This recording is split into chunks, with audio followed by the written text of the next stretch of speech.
یہی عرض ہے خالق ارض و سما، وہ رسول ہے تیرے میں ہوں بندہ تیرا، مجھے ان کے جوار میں دے وہ جگہ کہ ہے خلق جس کے صفا کی قسم۔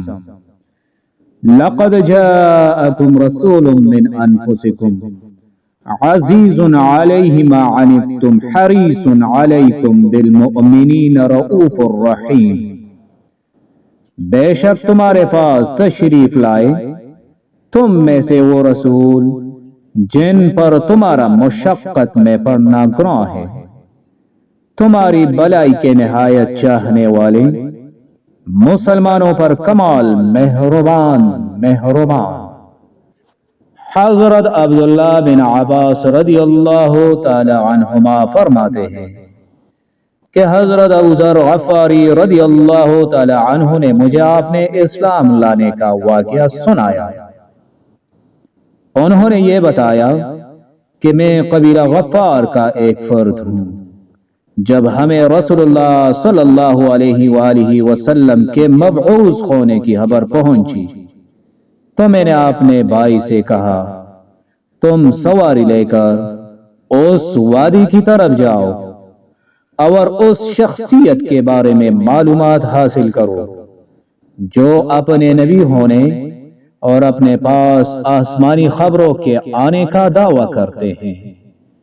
وہاں جا کر ان کی بات سنو، پھر مجھے ان کے حالات سے باخبر کرو۔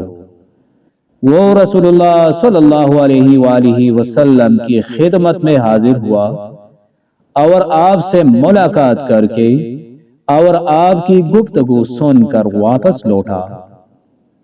میں نے حضور کے متعلق پوچھا تو اس نے بتایا خدا کی قسم میں نے ایسے آدمی کو دیکھا جو لوگوں کو بلائی کرنے کا حکم دیتے ہیں، برائی سے روکتے ہیں، اور ان کے پاس جو کلام یعنی قرآن پاک ہے وہ کوئی شاعری نہیں ہے۔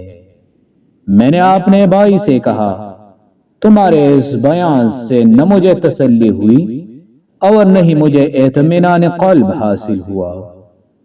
تحقیق حال کے لیے اب میں خود توشہ اور عصا لے کر چل پڑا۔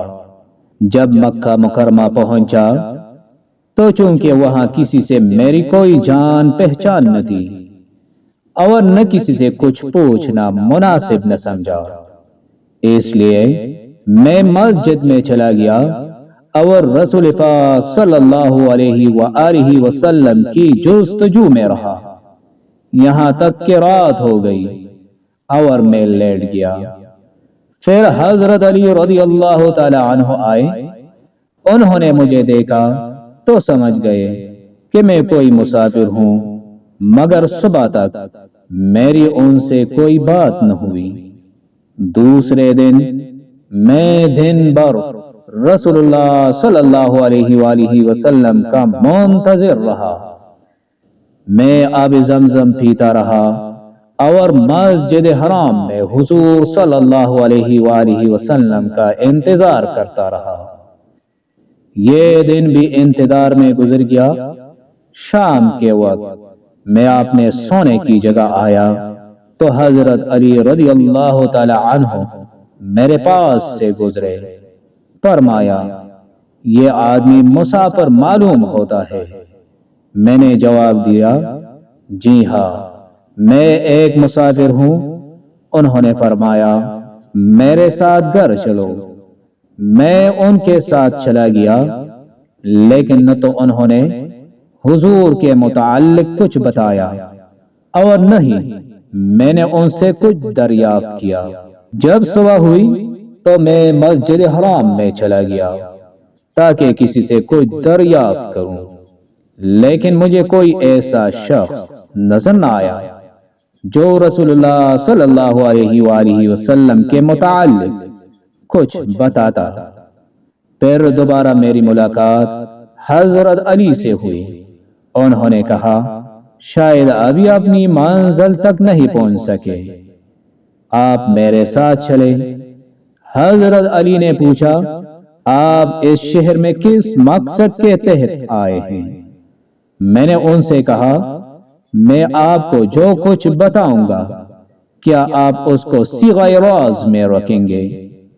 انہوں نے کہا ہاں میں ایسا ہی کروں گا۔ میں نے انہیں بتایا ہمیں یہ خبر پہنچی ہے کہ یہاں کسی فرد نے نبوت کا دعویٰ کیا ہے، میں ان سے ملاقات کرنا چاہتا ہوں۔ حضرت علی رضی اللہ تعالی عنہ نے فرمایا اگر یہی بات ہے تو آپ اپنے مقصد میں کامیاب ہو گئے، میں خود ان کے پاس جا رہا ہوں، آپ بھی میرے ساتھ چلیے۔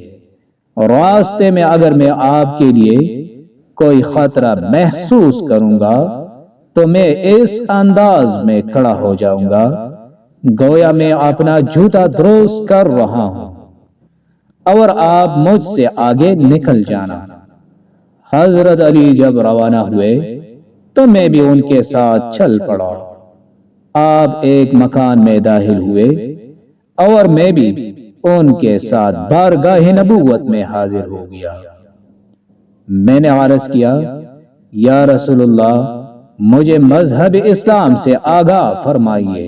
حضور صلی اللہ علیہ وآلہ وسلم نے جب مجھے مذہب اسلام کے بارے میں بتایا تو میں اسی جگہ پر مسلمان ہو گیا۔ حضور صلی اللہ علیہ وآلہ وسلم نے مجھ سے فرمایا اے ابو ذر اپنے اسلام قبول کرنے کی بات کو چھپاؤ اور اپنے شہر کو لوٹ جاؤ، اور جب تمہارے پاس ہمارے غالب ہونے کی خبر پہنچے تو ہمارے پاس آ جانا۔ میں نے عرض کیا قسم ہے اس ذات کی جس نے آپ کو حق کے ساتھ مبعوث فرمایا ہے، میں تو چلا کر لوگوں کے سامنے اس کلمہ حق کا اور اپنے اسلام قبول کرنے کا اعلان کرتا رہوں گا۔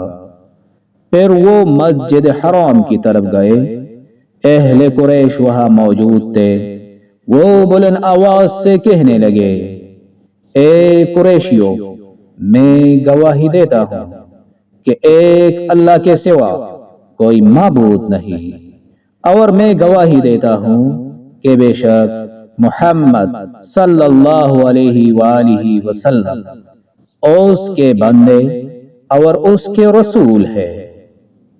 وہ سب کہنے لگے اس بے دین کی خبر لو۔ پھر وہ کھڑے ہوئے اور مارنے لگے۔ ان لوگوں نے مجھے اتنا مارا کہ نیم جھانک کر دیا۔ پہنچو گے محمد کے وسیلے سے خدا تک، ہے قرب الہی کا فقط ایک یہی زینہ، ہے جلوہ محبوب بے محبوب خدا بھی، پھر رشک ارم کیوں نہ ہو گلزار مدینہ۔